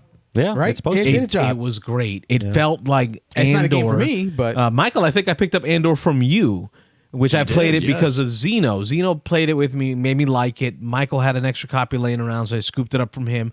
But I haven't had a chance to play it because, again, it's a good game, not a great game. Yeah. It's not going to make it to the table all the time. But this Legends of Andor Family was a hit. Good. The kids loved it. I enjoyed it. Watching them having to make decisions. The differences in the game, how they lighten it up, is there's a dragon that's on the board on a track making his way to our town, and if he gets to the kingdom of Rightland, right, then we all die. Well, it doesn't say that. It says we it's lose. family. But we die. But on that track, it tells you how much of the bad guys show up, the Gorgs, right? How many Gorgs show up based on how close the dragon is to our castle. So we're going to go and defeat Gorgs, which scare the dragon away, pushing him on the track away from us, reducing how much threat he's providing at the end of each round. The Gorgs are moving down that same path from the evil Mordor side, right? It looks like Mordor. It's on the other side of the river with the big volcano, and the bad guys are trying to make their way to our castle. We're trying to stop them. Meanwhile, we have to meet the themey part, the objective, right? In this objective, oh no, the 3 wolf pups got lost in the Mordor side. We've got to go find them in the mines, right? But before we do that, we have to help the bridge guy who controls access to the bridge, right? He wants us to find some plants and some herbs and to help his falcon get healed. So you're doing all these things, revealing the fog tokens as you take actions. We each have a different character that plays in a different way. Like I play the dwarf, so I get access to the caves, right? I can move around the caves with my little dwarf feet, running around, my little dwarf legs, making it faster for me to get around. My niece, she's playing the wizard, and when she rolls attack dice, all she has to do is roll a lightning bolt, and boom, it's immediately dead. You don't have to do extra damage. And my son, he's playing the ranger, and the ranger has like extra energy disc or sun disc. I can't remember what they were called in Andor, but remember, each time you took an action, you spent a number of discs. When you spent them all, you fell asleep. Our characters have 6. My son has like 10. So he's got disc for days. He's the ranger. He can do all he wants. He's up all night playing. So all that to say this, Legends of Andor Family Edition was great. It's a bad family game. Bad family game. But it's great for real gamers. Bad family game. Bad for real gamers. But if you have a family, So I mean that would be like a discussion. Why do they rate it because it was too easy? And is that just gamers just being bad gamers? Yeah. I mean, come on now. Yeah, they had to know it was a family edition when they. But then played you're it, knocking so. the points on the BGG scale, which I've lost total faith in thanks to Ares Expedition. I've lost total faith in BBG a long time ago. In the BGG scale, I've lost complete faith because I just don't seeing trust reviews it. like that make me say, "Wow, this is lame." So if you judge a game when you first started gaming, imagine you're the first game you ever played, and then you go back to that same game. Let's say 10 years later, is your rating going to be the same for that game? But you don't update your ratings? I do. I love updating my ratings. I do sometimes. Whenever I play a game again and I like track my play, I update my rating. I do sometimes. But a lot of people don't. They just good keep it point. the same, and that's why some of these games continuously stay on this hot list or this rating system. And I just like, you know what? People evolve. That game cannot always be that good, or that game cannot always be that bad. How dare Brass. you talk about Gloomhaven like that? Brass. Yikes. Yeah. Rob, you got to play. I was so jealous. I was booked I up. was waiting for this one. I didn't get to play it. Nidaviller. Diego brought it. Yeah. What'd you think? Game I've been wanting to play for a while. I've talked about First, tell the listeners, what is Nidaviller? How do you play it? What theme are you doing? I'm not a theme guy. Yeah, No, good you're luck with that. You're hiring you're getting ready to go on an adventure, so you're hiring an adventure party. You're going to the local pub, and you're just recruiting people into your party so that you can go on an adventure that you don't get into in the game. The whole game is about getting this party together, and you do that by drafting. And I believe there are 6 colors, either 5 or 6 colors in the game, and they each score different ways. And so you're at the beginning of each round, you have 3 there's 3 banners at the top, and you lay out the number of players that are playing. So in a 4-player game, it maxes out at 4 right now.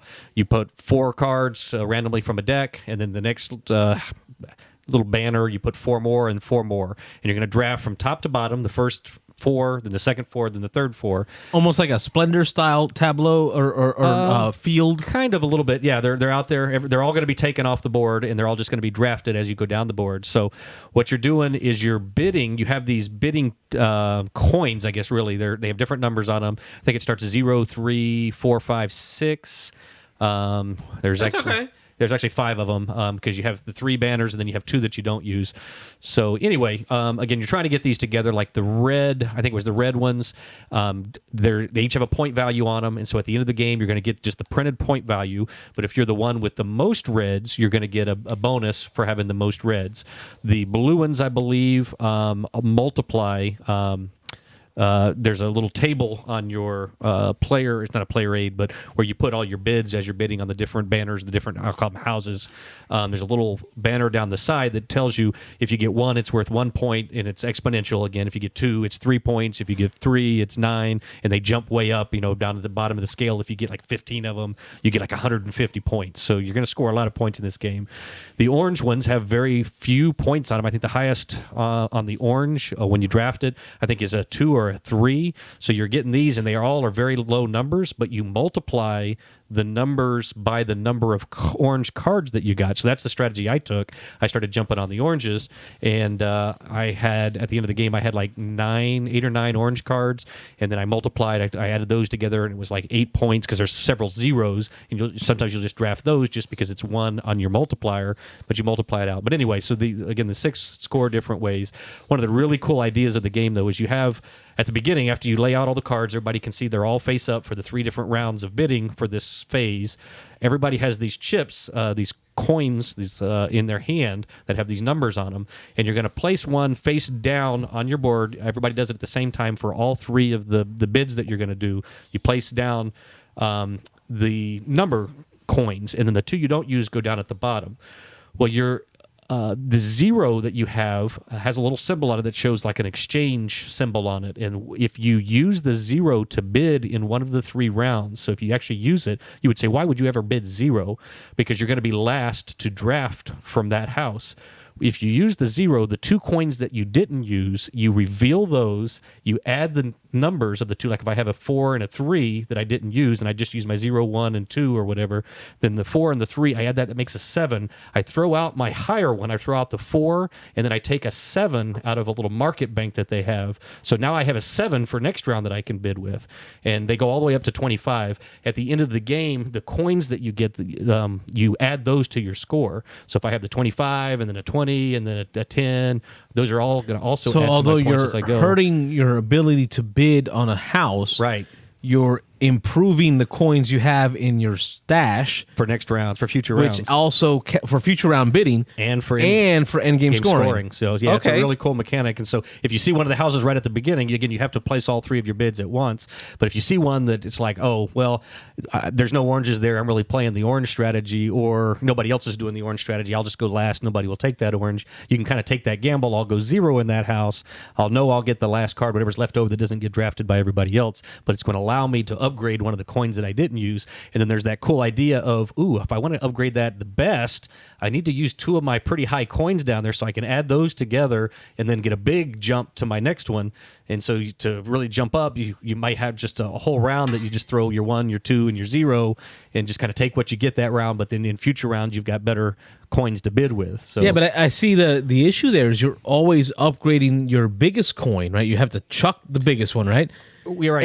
And replace it with the sum of the 2 coins. Right. So then you have to start making those decisions. Okay, I'm going to use my big one to bid on a house so that my next biggest one is the one that I'm chucking and upgrading. So you're kind of balancing all your coins, kind of bringing them all up. Right. Yep. So you don't always have one that's real low. Right, and so some people are going just for the high one, like the 25 is the highest one there, and so if anybody tries to go above that, then you just get the next one down, so you get the 24 or whatever. So one of the players, I think it was Diego, he ended up with the 24 fairly early in the game because he just was upgrading his highest one each time. He wasn't trying to bring all his his bidding coins up. He just kept doing his top one and top one and top one, and he kept bumping it up, so that at the end of the game, he will always win one bid. Right. But the other bids are hindered because all his other coins are worthless. And he's constantly bidding 0 because he's constantly trying to upgrade his coins every round. And so the game goes pretty quick. It's played over 2 phases. There's 2 decks. There's a phase 1 deck and a phase 2 deck. And so there's a midway point after you play through all the phase 1 cards. You actually go through each of the colors, and so the first half of the game, whoever had the most of each color gets a leader. There's another group of leaders, and they take a leader that then will give them a special ability for the second half of the game. So it allow them to one of them allows you to wait till everybody else bids, and then you make your bid after everybody reveals their bid, so you can see what everybody else bid on each of the houses before you have to do it. And then there's some other cards. If you there's a promotion of diversification, so if you get one from each of the, I think it's 5 different colors. Then there's another deck of cards, rogues or whatever, that you can then go and pull a rogue card, and it gives you another ability that you break some of the rules for the rest of the game. So there's these cool ideas in there. There's lots of different ways to go about trying to win. And again, this is a game I've been wanting to play for a long time. I've been looking to buy it, and it's been impossible to buy the last few months. I can't find it anywhere, but it was definitely worth the play and worth the wait, I guess, even though I've been waiting months and months and months to play it. But I was... so you recommend this one? Yeah. It's a high Nidaviller. You recommend it? High recommend for me, and it's quick. Anyone else at the table had a chance to play this one? Because this one's like hard to find. No, Yeah, it's I've been seen on it my played. I've playlist seen it for a played at while. Armada. Yeah. And that's something that I'm not really interested in. Oh, yeah. It played in well under an hour. It was probably 45 minutes. It was quick. Yeah. And my dad played, actually. My dad's not a big Oh, your gamer. dad played that My one? dad sat in and played that one, and he liked it. After we were done, he's like, yeah, that was a good game. So, yep. Yeah, he's not a huge gamer, so that tells me it can run the spectrum of the gamer Yeah. and then the newer gamer, so the rules aren't hard. Yeah, it was a good time. I would definitely recommend Nidaviller for, I'd say a filler, a 45-minute game. It's pretty easy on the rules and a lot of fun. Yeah. Good call on that one. Yeah. We're going to roll to Michael for his next game that he played.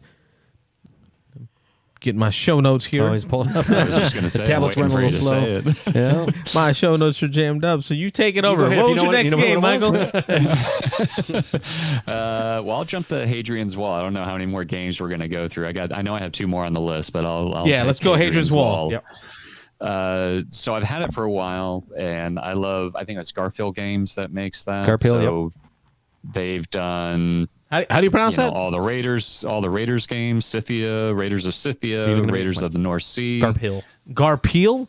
Yeah, Garphill, I believe. Yeah. Isn't that Oh, a I PH thought it would was, make an F? That's what I thought. I thought it was Oh, look. Garfield Games. Go ahead. I could be wrong. Hey, Google. Yeah, try that. Go ahead. No, this one's on my list. I got a copy of it with you, and I Yes. almost brought it with me to the hospital, but it Oh just my looked like it God. would have been a bit too much. Yeah, You that one. think? That one's a bit yeah, much. I think Yeah. it would be a bit much. So it's kind of like if you're playing solo, you set up a neutral player. But anyway, so the game it's a flip and fill type of game. You've got 2 sheets with a ton of stuff on it. So it's like 100% combo-rific once you get going with it. And there's resource management, and the story is about Hadrian's Wall and the 6 years of the Picts, I think is what they were called when they were invading. And so anyway, each year you're basically flipping a card to get your resources for that particular round. And then as the game goes on, you're building up, or you have the option of building up ways of getting more resources. But there's the whole wall side and 4 different tracks where you're, as you get to certain areas, it's kind of like That's So Clever type of game where you're going down the track, and as you hit one thing, it'll give you a bonus to do this, and then you can mark this over there.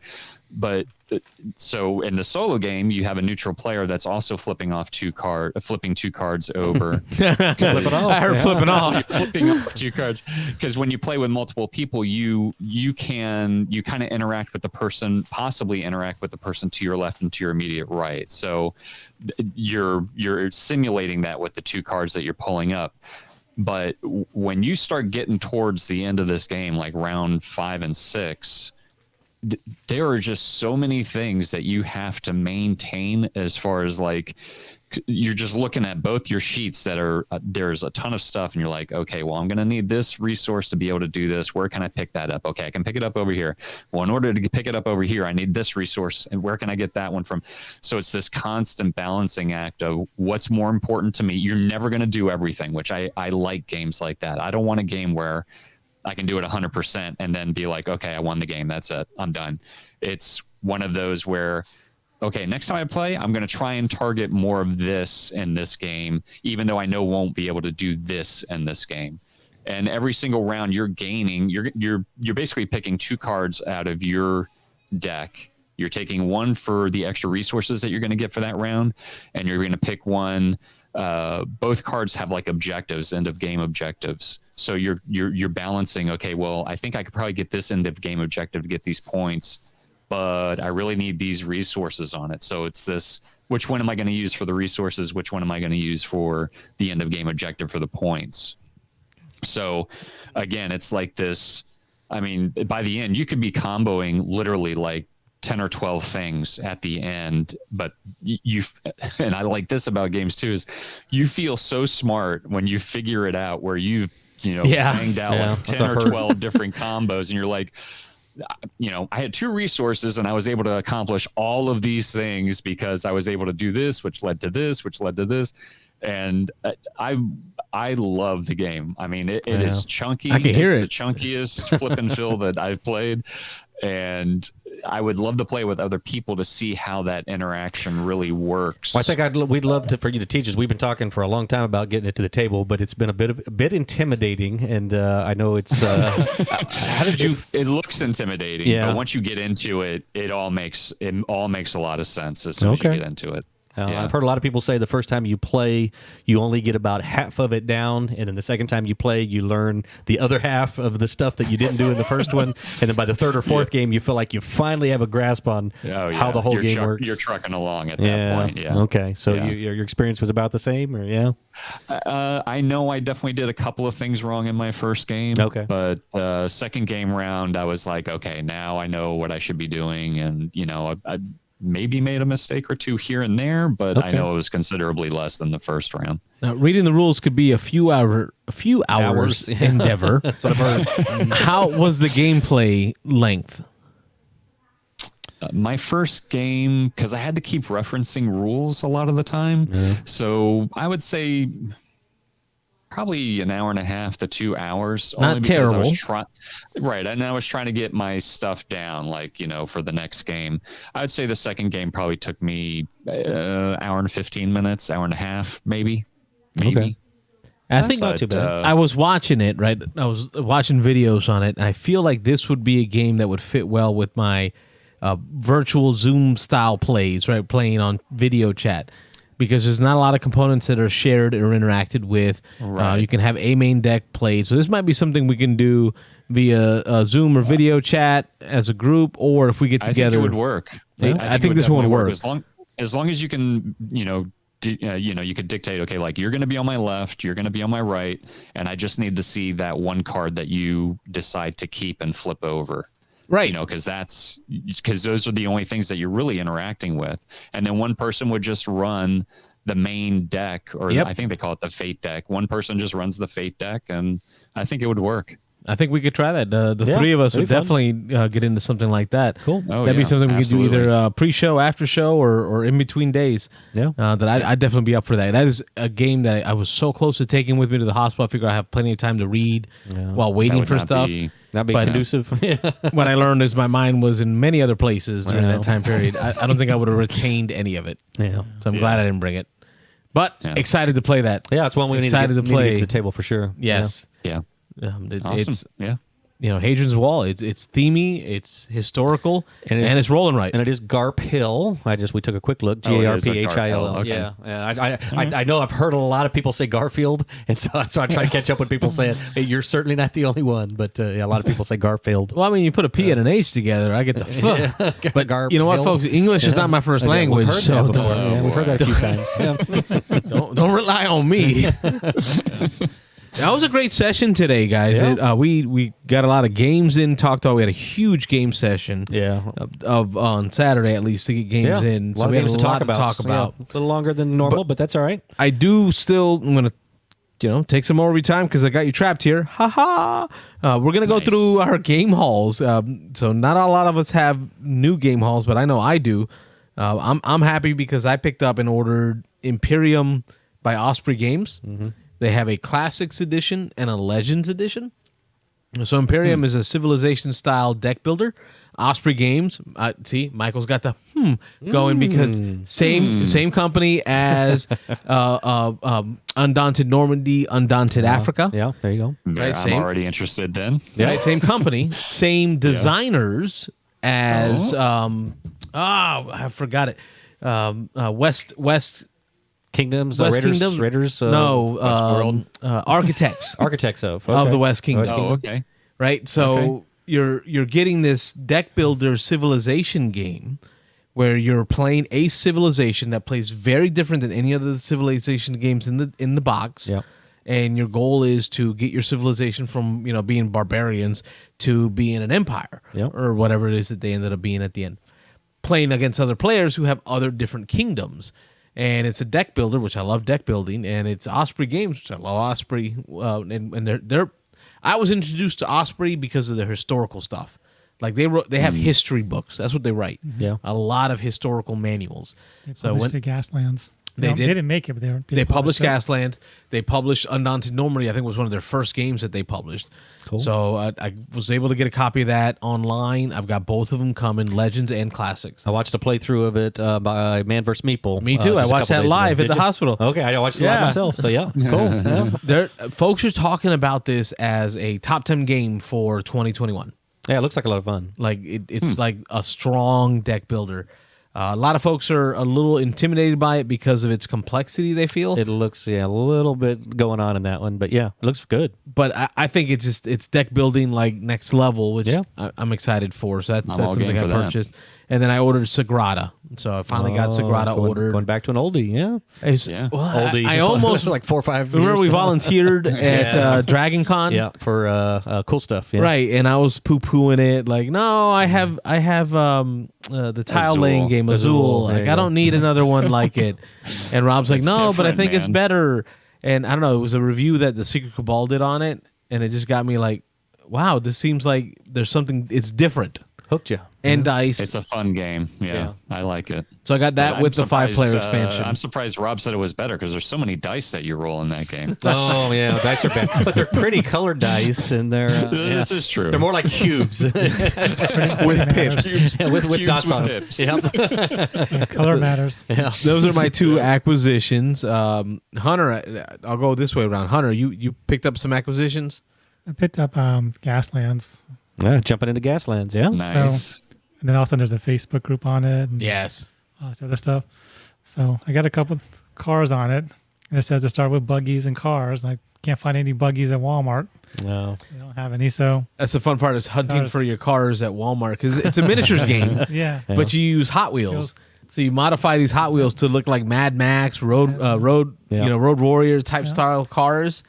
And David Carlton got me into that one. So Yeah. I don't know how you found out about it. You mentioned it here. Did I mention it once? Yeah. Oh, I did have that problem. Yeah, I know David taught me, and you taught me how to play at Dice Tower. Dice Yeah. Tower, Rob got to play it. It's a fun, light. The kids love it. It's X-wing with Hot Wheels and Like- guns. It's like the old Car Wars game. Yeah. Way back when, Mhm. but it's not as complicated. Yeah. Car Wars, you 1/10 of a second you would move. Here it's based on gears. It's a 6. And so it seems quicker. Plus, it's designed for Hot Wheels. Yeah. So Yes. whatever car you can dream up with or come up with, you go find and you build it. Got those little templates. You just pop them down, move the Yeah. car. Yeah, like X-wing, you have movement templates, so Yep. like banks and hard turns, but they're Okay, different difficulties. And Can if you spin out fail and your stuff. test, Yep. your car will spin out and wreck and explode and do damage to everything around it. Yeah. It's just chaos and carnage. It was Somewhere it fun. says it's based on the Hollywood physics or something like that. Oh, Right, Hollywood there's physics, the yeah. rule of carnage. Yeah. If you ever have a question, if this situation will cause an explosion, the rule of carnage says yes, it does. It did. Yes, it did. Always assume the worst. Car Wars is based on the physics of actual cars. They went out and if a car is going 60 miles an hour, how far does it move? Like a 1/10 of a Skid or- second and all this Oh, other wow. stuff. Looney Labs did that one, I think. Was Steve it Jackson really? games. Steve Jackson Oh, yeah. games. Steve That's Jackson. what it was. Okay, there you go. I think I'm sending you home with some Car Wars terrain or some Gasland terrain Yeah. and some custom bits and stuff. So I'm hooking them up to get them going in there. Cool. That's how you evangelize. I just got to find some little machine guns or figure a way to make some machine guns out on it.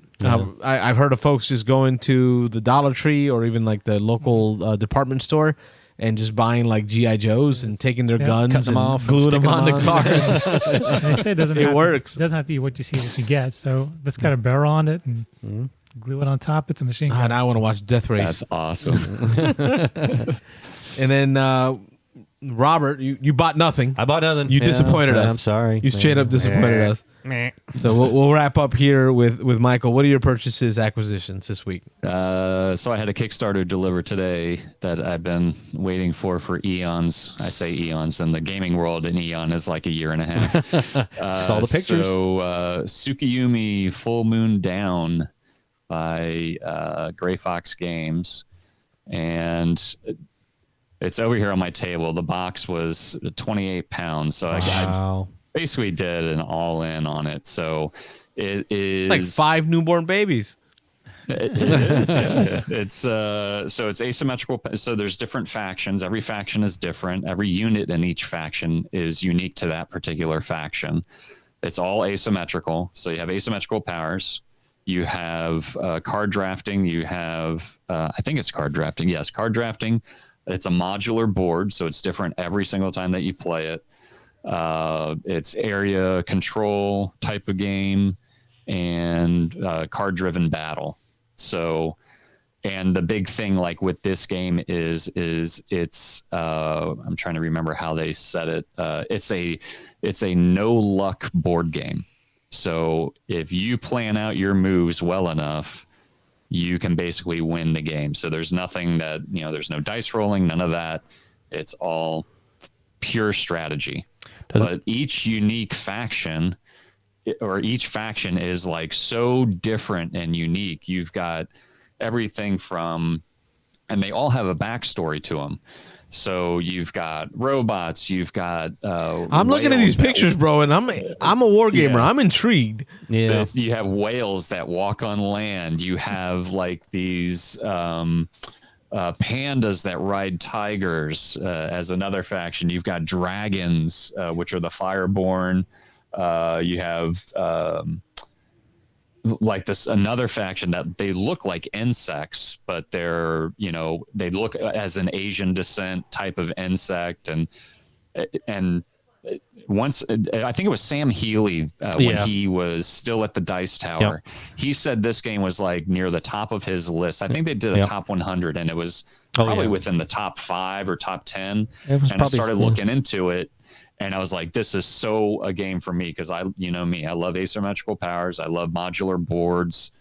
Just the fact that there's no luck in it, that definitely drew me in. And all these unique factions that play There's a part like mechs and pandas and insects and it's all across the board. Does yours have minis? Because what we're looking at here on BGG has minis. Yes. But okay, so the versions. So the first edition that came out, it was all tokens like standees. Standees, right? Okay. And then with this Kickstarter, when Gray Fox Games took it over, for better or worse, they went miniatures with everything. I see. Wow. Yeah, so I was expecting to see the standees. That's all I'd ever seen before, but all these pictures they have on BGG now are all minis. Yeah. Yeah. I wouldn't mind having the standees as well. I mean, yeah. But yeah, it's and I mean this. I think I posted a picture of the mat, in our group I saw chat. That. Look nice. The mat is huge. I mean, it's not like a Frontier for All type huge, but it's a pretty big mat. Yeah. I feel like it's a dudes on a map war game for the Euro gamer. I mean, with zero luck, I mean, that's kind of how that's the approach that it took to. So I'm interested in, or I should say I'm excited about, breaking into and actually learning how to play sooner than later so that I could bring it and possibly teach it at the next monthly get together. When you set that up for the next monthly get together, go ahead and put my name as player number 2. Just pin him in there. Just pin me in. Not pencil, pin him in. Yeah, it looks like it's 4 players, not a lot of spots. So you got me in. Correct. Yeah. Yep. I love dudes on a map games. I'm okay with the no luck thing. I get it. Like Scythe is kind of that way. Like your thing, but Blood Rage is kind of that way. Yeah. So it's I'm excited. It's a lot of game, though. I mean, I wish they would have just done a big box to fit all the minis into it. But they're already planning another Kickstarter for more factions.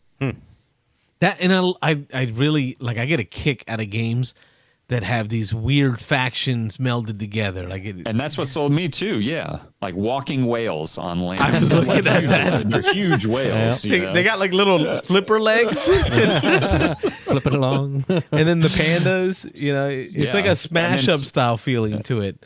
Right. And some factions have like way more units than other factions. So they really are this. I'm hoping that Asymmetrical. I'm hoping that it's balanced regardless of who that'd you're be my playing. fear.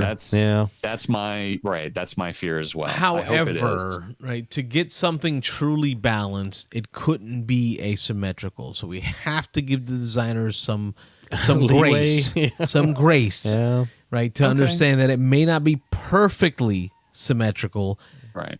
but they're trying.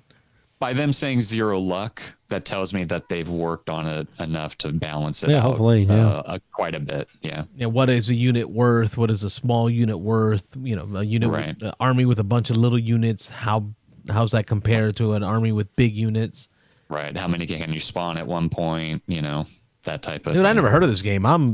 It's been around for a little while, but again, it was all standees before, so it surprises me to see all Yeah. those minis. But I'll tell you how long it took me to that I was waiting for this. The Kickstarter ended April 2019.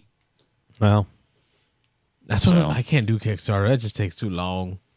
But see, here's the problem: is I see something like this, and I know there's no way I'm going to find it. Exactly. what else you got going on? Any other new acquisitions?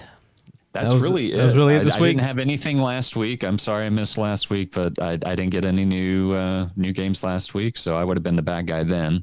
And this was it for this. I got my Marvel Champions Venom yeah, there you go. character. A little blister I pack. haven't even opened them up yet, but yeah. Very cool. So Well, I guess that makes us broke. Yeah, yeah. So There's a lot of buys. I'll try to acquire something, although I don't acquire on the levels that you and Michael do. So Yeah, I've got to learn to tone mine down. But that was our acquisitions for the last week. We went through and talked about games we played, games we bought.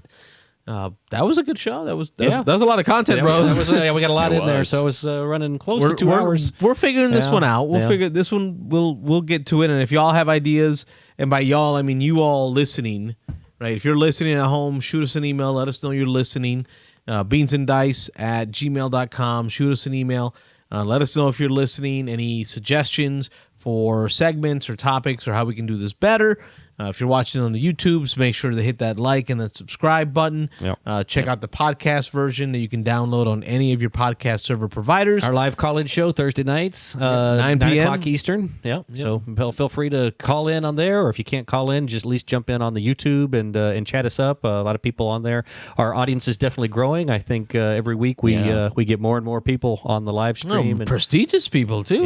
yeah, exactly. We've had some big names. We've had the Stegmeyer call in. We've had designer of After the Evan Empire, Halbert. Evan Halbert. Yeah, called in. So we've gone the rounds a little bit. Labs. And Labs called And in. Labs, That's right. Yeah, yeah, Francis so- and them. And they had a quick shout out to us On the Instagram. on the They gave us Instagram a shout Thursday out. night, which was cool. So They were on a road trip and they were listening to our show live. Yeah, as part of very their cool. road That's trip. awesome. So that was great to hear that. So for all you listeners out there, we want to thank you for being a part of our show, being a part of the content by commenting, sending us in from what you want to hear.